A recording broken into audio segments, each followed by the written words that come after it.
Witajcie w Kotlet TV. Dzisiaj zapraszam Was na zupę z chleba. Jest to chyba jedna z najtańszych zup, jakie można zrobić i najprostsza. Wystarczy mieć tylko ciemne razowe pieczywo oraz cebulę i przyprawy. Szybko się robi taką zupę i jest naprawdę niesamowicie smaczna. Na początku cebulę kroję w niewielką kostkę. Podsmażam w garnku na oliwie. Dodaję pokrojone kawałki chleba razowego. Ja zawsze dodaję część chleba, a dopiero część potem.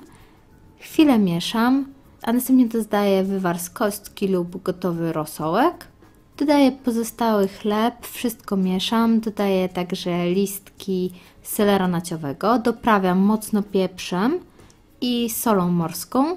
Dodaję również płatki owsiane, chociaż nie jest to konieczne. Chwilę gotuję i podaję. Na talerzu posypuję jeszcze listkami selera naciowego i gotowe. Życzę Wam smacznego i zapraszam na stronę www.kotlet.tv.